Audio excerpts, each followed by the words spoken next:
Rahab was not an Israelite. She was a woman who was involved in the pagan fertility cults of her people in the city of Jericho. Because of their evil and their many abuses, God had determined that the city would fall and he would give the land to the people of Israel. Before entering the land God was leading them into, the Israelites sent 2 spies into the land to scout it out. They ended up in the walled city of Jericho, trapped and in danger of being found and killed. They met Rahab, and she let them stay in her house that night. The next day, the king of Jericho heard that she had received these spies in her home, and he demanded that she bring them out. Rahab faced a difficult choice.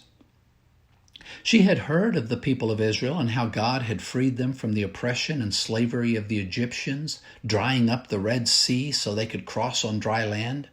She had heard how God had granted Israel, this band of escaped slaves, victory over the armies of the 2 great Amorite kings to the east, Sihon and Og.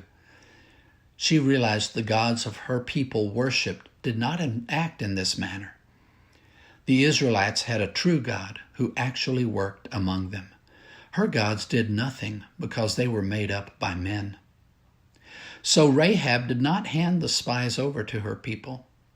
When the king's men came searching for them, she hid them on the roof of her house and told the officers that the spies had already left.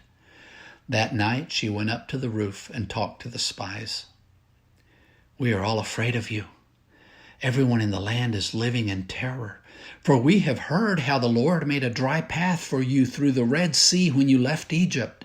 And we know what you did to Sihon and Og, the 2 Amorite kings east of the Jordan River, whose people you completely destroyed. No wonder our hearts have melted in fear. No one has the courage to fight after hearing such things. For the Lord your God is the supreme God of the heavens above and the earth below. Now swear to me by the Lord that you will be kind to me and my family since I have helped you. Give me some guarantee that when Jericho is conquered, you will let me live along with my father and mother, my brothers and sisters, and all their families." The spies assured her on their lives that they would spare her and her family. They gave her a sign to make certain. Her house was on the wall of the city, and she used a scarlet rope to allow the spies to climb down from her window and escape the city. So they told her to tie that scarlet rope to the window of her house.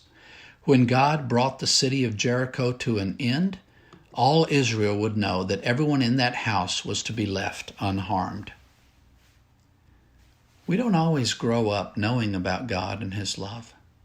Sometimes all we have are the stories men have made up, the traditions of people around us.